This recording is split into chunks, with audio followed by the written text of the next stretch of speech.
Yo, it's Mel from Rap Rankings. To hear the full episode this clip comes from and all the other episodes, stop by raprankings.com or search Rap Rankings on your favorite podcast platform. I think it's funny. I like this song, but I feel like I shudder to think of how many kids caught swirlies because this song gassed them up into thinking they were going to beat up their bully, you know? Like, they were watching some daggone anime. I'll tell you something. Super Saiyan I'll when tell I you get something. to school. I got my ass whooped probably because of this song. I was on the wrestling team. I had a bad, I was like, I think 2 wins and 6 losses. And you got to picture the toughest kid, the best wrestler on the team, the toughest kid on the team was this kid who was a year older than me. His name was Josh Lewis. And he was basically like, picture Brock Lesnar with a lazy eye. Wow. As a 17 or whatever the hell he was at the time. That shit is great to me. How old were we? He must have been 14 and I was 13. I was in middle school, 7th grade. Okay. He was in 8th grade. And we were at, I think what was the final or the second to last wrestling match of the season. And I was on the card. This was my chance to get 3 wins and 6 losses. Okay. And it really, honestly, between you and I, should have been 3 wins and 5 losses. But I let someone win. Oh, I remember that story. Yeah. Listen, Moulz is telling the truth here, folks. He's not just trying to pad the numbers. They really should have been 3 wins and 5 losses. But I went up against someone who was mentally handicapped, and I didn't feel morally correct to beat them. So I allowed myself to get beaten by someone with the mental handicap because I thought that was the right thing to do. But either way, my record was 6 losses and 2 wins, right? Uh-huh. So we're at the the match. It's actually a home match. So we're at my middle school, and something happens. I get taken off the card. I get benched basically. It's like I'm like if something happens, I'll be subbed back in. I'm like, what the fuck? And listen, Vince came in and he was like, listen, pal, I don't have enough room on the card here today. All right, I didn't even get a dark match. I didn't even get a Sunday Night Heat or something like that. So, I'm sitting on the bench. I'm fucking dejected, and I see Josh Lewis. The fucking, you got a picture of Brock Lesnar, but like, with one eye pointing in the other direction. And look at this dope. Look at him. I'm just seething with anger. And my parents are there. Fuck this. I go up and I just go after Josh Lewis. Yes, we were on the same team, but I just started attacking him. And the fight broke out into the hallway and continued into a room that I actually, during school days, would go to for health class. So we're in the health room and he's throwing me across desks. I mean, I'm getting my ass whooped.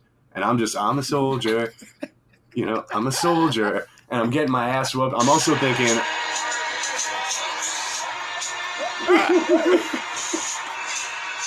go ahead, keep telling the story. All right, so I'm getting my ass whooped back and forth. And, the thing that happens to me is at one point, I'm able to get on top of Josh Lewis. That's right. Okay. The underdog is about to end this worthless piece of meat once and for all. I pick up a desk. And back in school, we had desks that were attached to chairs. So I just figured, all right, fuck this wrestling shit. All right? I'm fucking hardcore, okay? I'm not just channeling the powers of Eminem. No, I'm going to channel the powers of Mick Foley as well, because I'm fucking hardcore. This motherfucker thinks he can throw me around. Meanwhile, this is all going on probably in the span of like 4 or 5 seconds in my head as I'm picking up the desk, and I'm about to crush him with it. And then, in the doorway, My friend Brian's dad appears. Stop. Don't do it.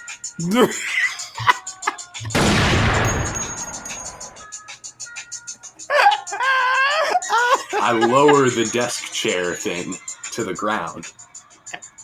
And he tells me that he had to tell 2 people today that their children have terminal cancer. What? And that it's not worth it to try to do anything to this man right now that's going to injure him beyond repair, possibly even kill him. Oh, no. So Brian's dad talked me down. I was brought back into the auditorium. Josh was brought back into the auditorium. Our coach was notified by Brian's dad about, what happened, and he talked to us and whatnot. And then I went at Josh Lewis again, and I started throwing my fists at him, and I tried to take him down, and I ended up getting choked out and dragged out again, and school officials had to get involved at this point, and it was bad news. So you're 100% right. I only halfway blame. That's on me. I only halfway blame Eminem for it, because the truth of the matter is that,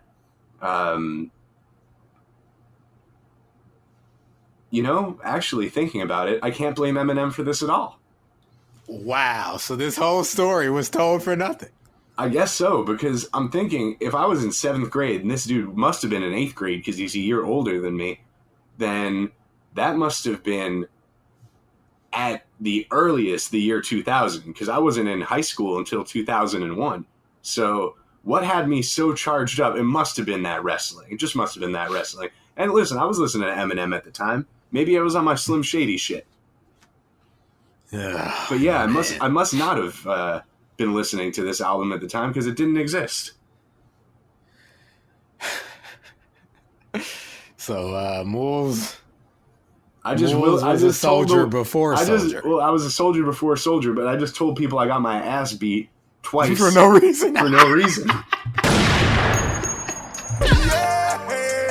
Well, I guess what you can glean from that is I'm a hardcore, bro. I've been hardcore. Let me do something here. You told a story. I'll tell a story. I'll keep it brief. I'll tell the story of February 2019 when I had drips, folks. It was the day after Valentine's Day. I woke up and my genitalia was hurting. And now, listen, I've said this on the show plenty of times. I ain't ashamed. To quote Magic Jordan, I'm not ashamed. I'm a virgin. I don't care. It's not high on my priority list. I'll get to it when I get to it. But and when I get to it, it would only be right for me to say. Oh God. Anyway, so I wake up and my ding-a-ling's hurting, and I'm like, well, this is weird. Like, I'm not sexually active. No one in the house is like would have given me anything like this accidentally. So I'm like, what's going on here? Like, so first I think it's just like I slept wrong. Like I slept on my balls or something. It's like a dull ache, but it gets worse. So like where it starts feeling like a cramp, and I'm like, geez, I can't even move anymore. Like I'm like limping. Like it hurts. Like I'm at work, doing delivery driving. I just had I call in the dispatch. I'm like, yo, I gotta go. Like I gotta go to the ER. They're like, all right, well, let us know if you're okay. I go to the ER. I'm hobbling in there. I'm like, this is bad. Now, keep in mind, I'm not really thinking anything of it other than it's like, I'm embarrassed. I'm going to have to say my balls hurt. But I'm not putting 2 and 2 together. So I walk in there. You can say testicles, I guess. Well, I mean, not even just the fact that it's down there is not what I'm looking forward to. Right. I'm walking in there, of course, naturally, because I'm Melvin Birch. There has to be an attractive woman at the front desk. I walk up there and I'm just like, yeah, so I'm in pain. She's like, all right, so what's going on? I'm like, my genitalia is hurting. And as I say that, I'm thinking, and I have like a brain blast moment. I'm like, they think I was messing around with some dirty, rotten chick last night because yesterday was Valentine's Day. They think I wasn't strapped up and I did something, and now I'm hobbling in here because I caught something, and I'm like, oh my God, they're never going to believe me when I tell them I'm a virgin. Maybe they will because I look like one, but I'm like, they're going to think like I'm just trying to be discreet. because they asked me, like, I get back there, they're like, are you sexually active? I'm like, no. And like, I can see them like, yeah, the day after Valentine's Day, you come in here talking about your balls are hurting, like you didn't get some like special sex last night. Okay. I'm like, you gotta believe me. Please believe me. It's just a random pain. I don't know what's going on. Believe me, now, VET and MTV. Please, So it's uncomfortable. I'm in there. It's the freaking white lady nurse. They take me in the back. They put this like gel on my balls. They're filling all around down there. I'm very proud of myself for not getting erect during this, because this is the first time in my life that a woman has ever touched me down there. So, but I'm being professional, bro. I don't react at all. Okay. Maybe it's just because I was in pain, but they're filling around down there. You didn't want to get it like halfway, so it's like I'm not gonna pop up. It's very impressive. Like it's very nice. But like it's not like fully standing at attention. Nah, she's down there fumbling around with my flaccid penis. I'm completely professional here. And I'm just like, I just can't wait for this to be over with. And so, I was doing the thing before I came in there, I'm self-diagnosing myself. I'm like, it's this testicular torsion or whatever. It's like, I could lose a ball if I don't go in the ER, bro. Like, I called you that day. I'm like, yo, I don't want to lose my ball. This man I gotta called out of work 2 hours early, so I could go get my, because I thought I was going to lose a testicle. I thought the testicular torsion, bro. I was thinking folks out there, it's like when you're like that he would lose a testicle so that it would cause some sort of through the wire type breakthrough for us musically. No, that wouldn't have happened. I would have just been depressed beyond belief, and we probably would have fell out of contact. But no, like I thought like my testicles had twisted and I was in danger of losing one because like the blood was being cut off. But that wasn't what happened. Okay. Apparently I had a testicular tube infection. How this happened, I don't know. I'm a clean person. I take regular showers. I was 25 at the time. Okay. This had never happened to me before. So I'm like, and of course I'm not sexually active. So I'm like, I don't know how I got this. Now here's my theory. You are sexually active though. Knock it off. My theory officially is that I recall that Valentine's Day, or that morning of that Valentine's Day, I had one of them nocturnal emissions. That's what I'm saying. And that's sexual activity, bro. Pornography. No, that's rape is what that is. I was raped in my dreams. By who? Okay. Mother Nature? Yes. I was raped by Mother Nature, and this happened against my will. And I woke up, and I remember waking up. It's like, oh, great. Now I got to clean this up. This man just Me Too'd Mother Nature. I did. And it's long overdue. Now, of course, because it's a nocturnal emission, I'm sleeping. Like it happens. And I think I stayed asleep for another few hours. So when I wake up, it's like, it's already like it's crusted, bro. Forgive me for getting very Obi Trice here, but like it's already dried up. And like it's sticking to the fabric of my underwear. So I'm like, oh God. So like I got to pry it off the underwear. Then I got to clean up. And I think during this time, it had been sitting there. And like, because my genitalia was attached to the fat, I slept in the underwear from the S. So maybe the underwear were dirty. And it's just, that's how it happened. I don't know. That's my theory. And that's even more embarrassing. I got to tell him, well, I had a wet dream, doc. And I think that's where it happened, Well, it would have been less embarrassing to be like, well, I had a good old fashioned Valentine's Day jack-off session, doc, and that's how I got it. You should have told him you gotta stream lucid dreams. No, this is why listen. I would have got sued by Sting because my ding-a-ling stung. So I got beat up twice in one day by Brock Lesnar with a lazy eye, and I got a testicular infection. So you got a testicular infection. And this is the kind of content not even having sex. Only on the Eminem show. This is the free content. This is the free shit. Imagine what we do on patreon.com/raprankings. Yeah. But it was very embarrassing. The doctor, they're not believing me. They think I'm just trying to save face because I'm embarrassed that I went out without a condom on Valentine's Day. And I'm like, no, you got to believe me.